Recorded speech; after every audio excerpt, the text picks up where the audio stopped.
Hello friends, welcome to all of you on your channel. That is JEE Physics Maniac. So in today's lecture we are going to discuss about the potential for dipole. So now the potential for dipole will be divided into two lectures. I will come up with the second lecture. There you will see a very fascinating point that I will prove mathematically why the equipotential lines and the electric field line indeed they are mutually perpendicular to each other. So do watch out the first lecture, then the second lecture will be easy for you. So without wasting much time, let's start. So here you can see I am trying to calculate the electric field due to this dipole at the broadside on position. And broadside on position, all of you know it is the position. This is the line joining between the two dipoles, and perpendicular to the line joining at this point P, I am interested to calculate the potential. So I am segregating the dipole as assembly of 2 point charges, minus q and plus q.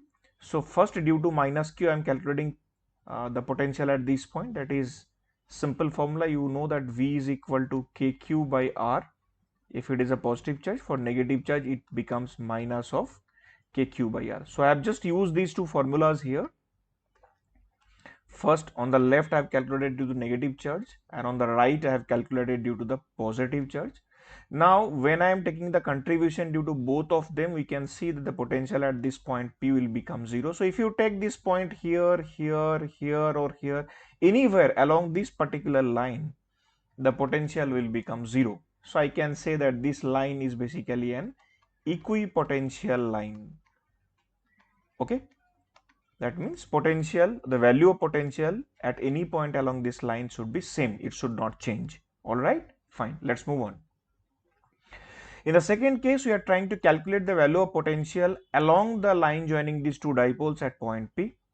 So for which I have taken the separation between the two charges to be 2a. This is the minus q charge and this is the plus q charge. And from the midpoint of the line joining between the two dipoles, I have taken a point P at a distance x away. So what's the distance from plus q to this point P? It becomes x minus a. From this minus q to plus this point P, it becomes x plus a. So again I am applying the same formula. So for this plus q, what is the potential at this point? 1 by 4 pi epsilon naught q by x minus a. What is due to this minus q? It will become minus 1 by 4 pi epsilon naught q by x plus a. So when I am taking their joint contribution, it is coming to be V is equal to 2qa by 4 pi epsilon naught x square minus a square. And here you can see the dipole moment P is basically magnitude of any of the charge into separation between them, that is q into 2a. So if I incorporate this value here, it becomes V is equal to P divided by 4 pi epsilon naught into x square minus a square. And you can further proceed also. You can approximate this result by saying if you take x is much greater than a, so in that case this value will be reduced to V equal to P by 4 pi epsilon naught x square. All right, fine. Now, so I have separately calculated at broadside on position, then I have calculated at the end on position or axial position. This position is also known as end on position. Okay, fine. Next, I am going for a random position. I am taking a point P over here. There is a dipole plus Q minus Q. This P point at a distance R1 from charge plus Q, at a distance R2 from this charge minus Q. R is the distance of point P from the midpoint of the line joining the two charges. So here I have to apply a little bit of vector algebra. So from there, from this triangle, from the triangle ABP, I can write R1 square. This R1 square is basically small r square plus capital A square minus 2AR cos theta. So from there, approximation and all that, there is a lot of calculation on the board, you can see. So R1 will become R into 1 minus 2A by R cos theta to the power half. And in the similar way, from the triangle, if I take the triangle BCP, from there I can write R2 equal to R into 1 plus 2A cos theta by R whole to the power half. So now if you calculate the potential at point P due to plus charge, we will get kq by R1. What about due to the minus charge? B minus will get minus kq by R2.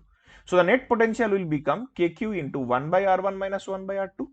All right. So this is the net potential that we will get at that point. Fine, no? Right. So now what I am doing, I am just substituting the values of 1 by R1 and 1 by R2. Notice here we got the value of R1. So what is 1 by R1? 1 by R1 means 1 by R. I am just showing one value.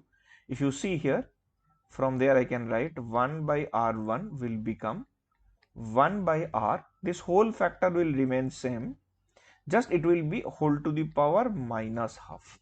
Similarly for this one also. So then after substituting and doing some kind of calculation, I am not going to the details of the calculation because everything is shown on the board. You can pause the screen and note down the calculation. So there Vp equal to, we will get 1 by 4 pi epsilon naught into P cos theta by R square. This is the equation which is coming. Alright, fine.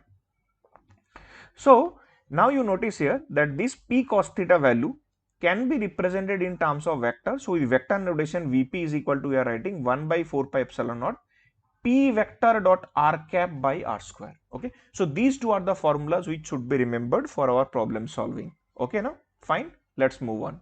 Now for the next situation, we are trying to calculate the work done in rotating a dipole, right? So what we have to do here, simply when you are trying to rotate, this dipole will be rotated about this point, that is the midpoint, and I have discussed already, whenever a dipole is kept on an uniform electric field, you know that the center of mass will not accelerate, but the whole system will have angular acceleration about the center of mass. All right, so there the torque acting on the dipole will be given by tau is equal to 2qEA sin theta, that we all know because it is very easy to calculate, and I hope you remember this, because on this, in this direction, QE force will act. For the negative charge here in this direction, minus QE force will act. And if you take the separation to be 2a, so definitely this perpendicular distance will be a sin theta, and this will also become a sin theta. So they are producing rotation in the same sense. So that means the net torque will become this one, which if I convert in terms of the dipole moment will become Pe sin theta. So now work done in rotation is equal to tau dot d theta. So if I simply put the values and calculate, after integration it will come Pe cos of theta 1 minus theta 2. Now you try to understand that since we are trying to rotate the dipole in a uniform electric field which is a conservative field, so conservative field is uniquely connected to the potential energy, and we know that work done by a conservative field is equal to the negative of change in potential energy. That we have studied in work, energy and power, and I have introduced this in electrostatics previous lectures also, right? So from this we can write delta U is equal to this one. So delta U finally will become Pe into cos theta 2 minus cos theta 1. For your convenience to remember, in case of problem solving, you can write Pe into, always remember in this way, it will be better for you, cos of theta final minus cos of theta initial. So whatever may be the values of initial and final angle, you will not get confused while substituting the values. All right, fine, let's move on. Now here is a very intriguing topic, that is equipotential surface. All of you know what is equipotential surface. Equipotential surface is the surface along which the value of potential remains constant. So wherever you go, potential has to be constant, right? So here in this case you can see that there is an electric field. That electric field here in this case, all of you can notice, electric field here in this case is along x-axis, right? So this equipotential surface should be in a direction in which potential should remain constant. Now we know one thing here that I have to write over here, just small notation, that is we have written E is equal to minus of dV/dr. And I already told you the fundamental concept that you can drag from here is that in the direction of electric field, potential decreases. Fine. So in the direction of electric field, potential value should change. It cannot be the same. So this value, if I take a point over here, and if I take the potential is V1 here, if there is potential V2, and if it is V3 over here, since it is in the direction of electric field, so V1, as you are moving in the rightward direction, potential must decrease. So that means V1 is greater than V2 is greater than V3, right? But we have to figure out a position where the potential remain constant, and that position will be this. All right, this position. So any plane which is drawn perpendicular to the direction of electric field, this plane out here will give you the value of same potential. So around this point, if I take a plane which is perpendicular to the direction of electric field, it is an equipotential surface. Same here, V2, equipotential. Same here, along this surface, it is V3. Right? If you take a point charge centered here, then for a point charge, we know electric field is radially outward. We have already studied that. So if electric field is radially outward, then the equipotential surfaces must be the concentric circles, because if I draw a circle here, at any point on the circle, these radial lines are perpendicular to the tangent. So if you take a tangent over here, this line is perpendicular to it, this angle will become 90 degree. If you take a tangent over here, this line is also perpendicular, this angle is 90 degree, right? So for a point charge, the equipotential surface is basically concentric circles, right? Okay.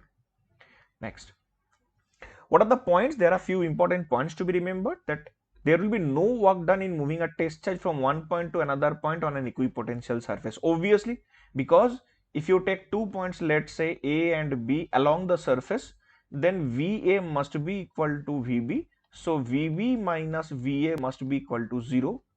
As we know, work done in moving a charge is Q into delta V, that we have written over here. So since this is 0, so work done has to be 0. It's a simple point. Next, electric field is always perpendicular to the element dl of the equipotential surface. Very simple point. You see, I'll just give you a graphic representation, try to understand. Suppose there is a field line. This is an equipotential surface, I'm sorry. And in this case, I am taking this is the direction of electric field. So this electric field is supposed to have two components, right? One will be the component which is parallel to the field, and one will be the component which is perpendicular to the field. Right? Now, if I take 2 points over here, these 2 points, let's say X and Y, and they are on the equipotential surface, so Vx must be equal to Vy. So if Vx is equal to Vy, then definitely there cannot be a presence of electric field. Why so? Because dV is equal to, we know, minus E dot dr, and this dV has become 0. So that means this E should be equal to 0. You can argue with me, sir, if these two vectors are perpendicular to each other, then also it can be 0. But no, here you see, I am moving in that direction along the field, and field is also parallel to this.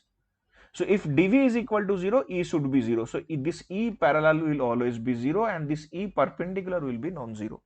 So that means the electric field on an equipotential surface must always be perpendicular to the surface.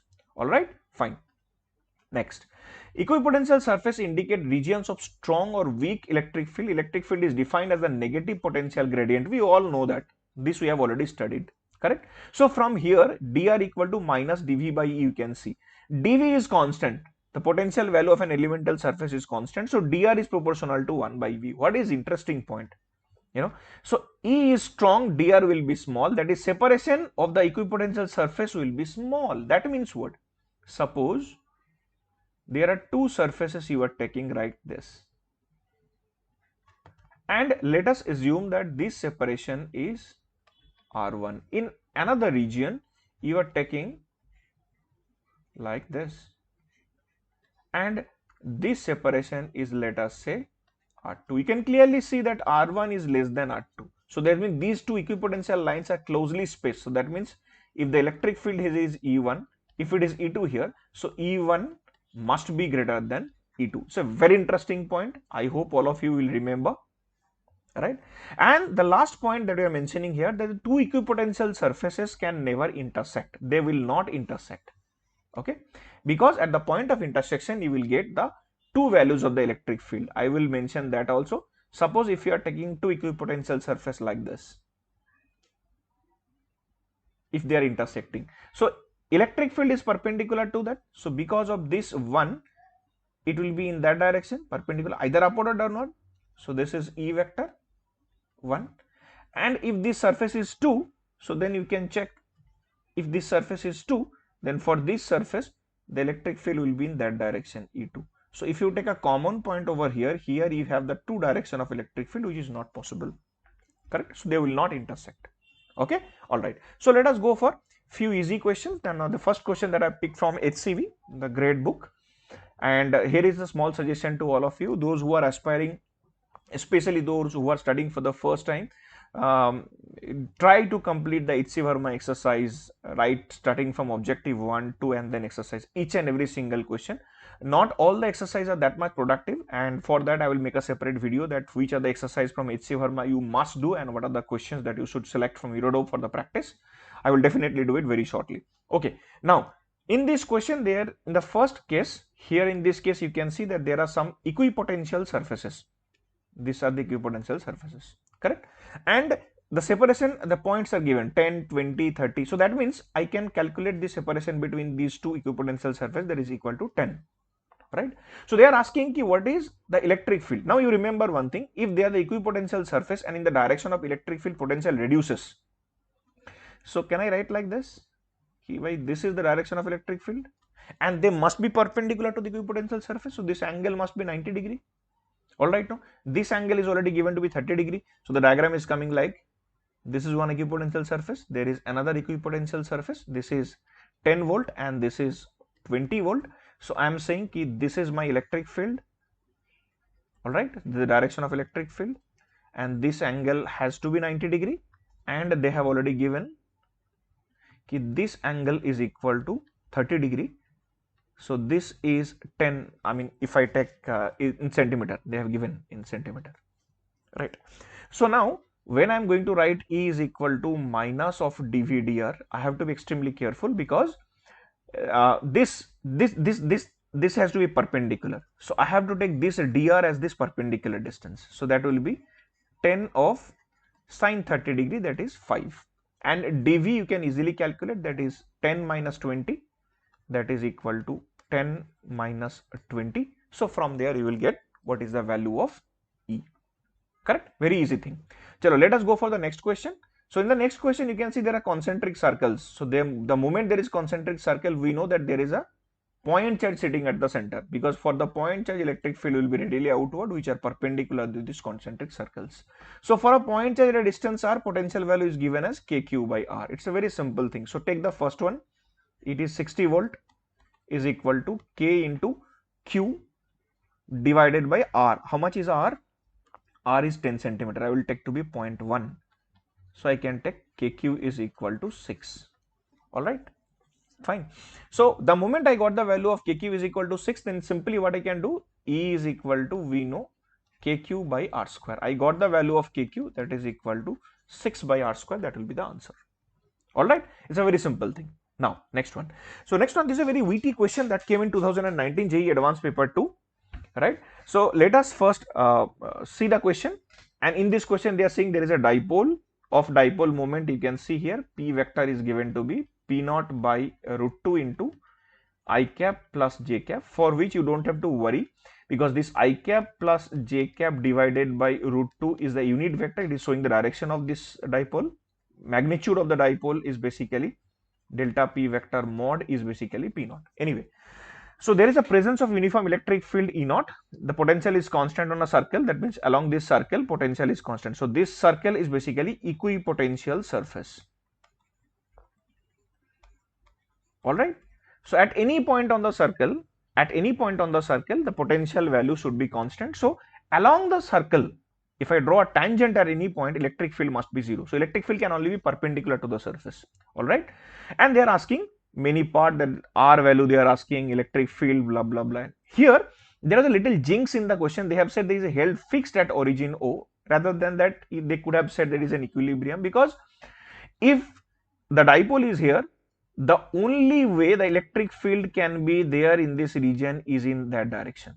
That should be the direction of electric field. Then only there will be no rotation. Otherwise the dipole will rotate. Correct? If the electric field is along this line, then only there will be no rotation. Why? Because tau vector, we know it is equal to P cross E. So we all know that is equal to PE sine theta, magnitude.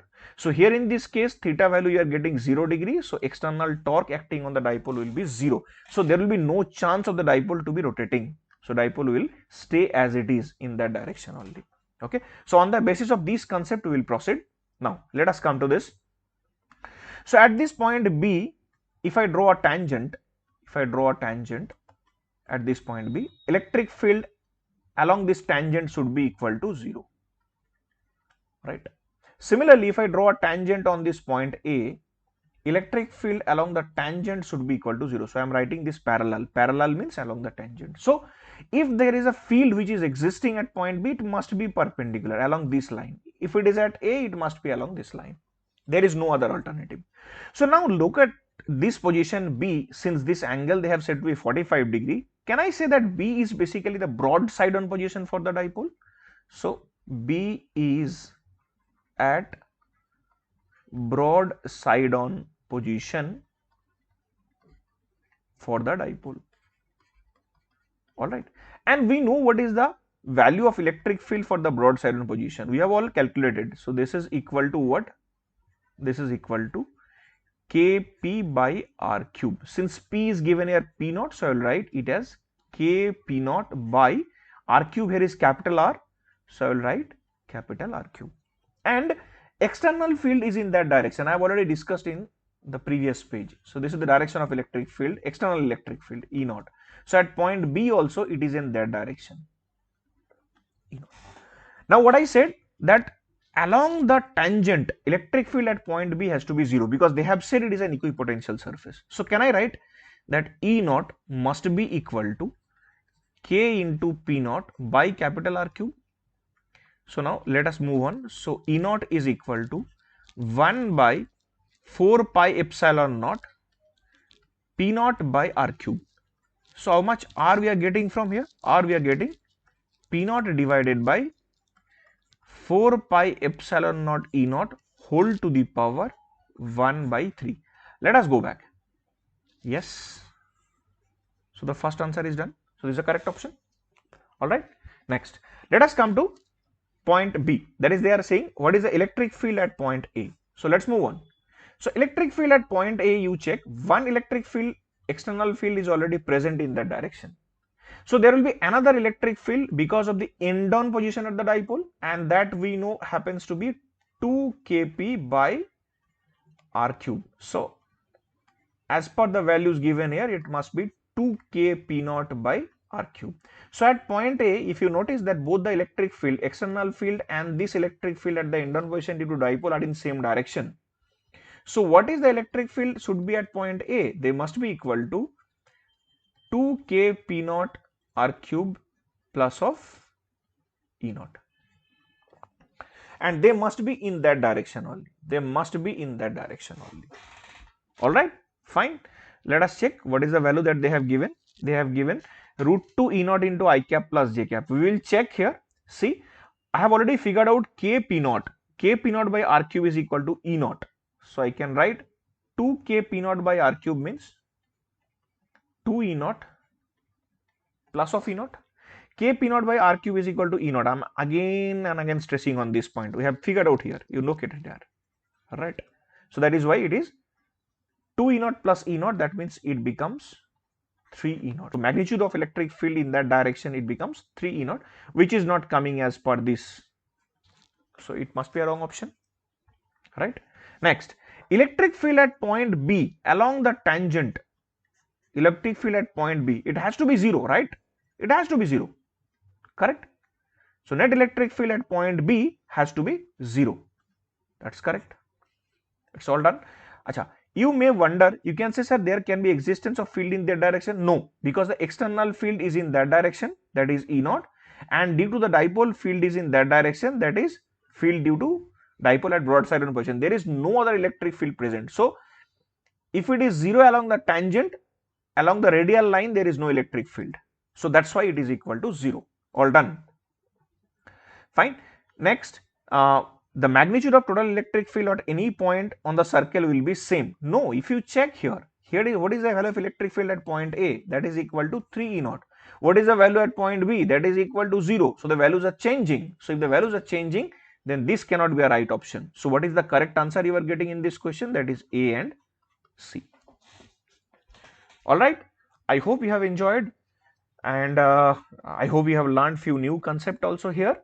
So keep on practicing, and if you really like this, if you think that you have learned something which can give you some benefit in terms of your preparation for JEE, please do like and subscribe, and obviously all of you stay in good health, and I'm coming with that exceptional video in terms of the calculation of electric equipotential surface and the electric field for a dipole very soon.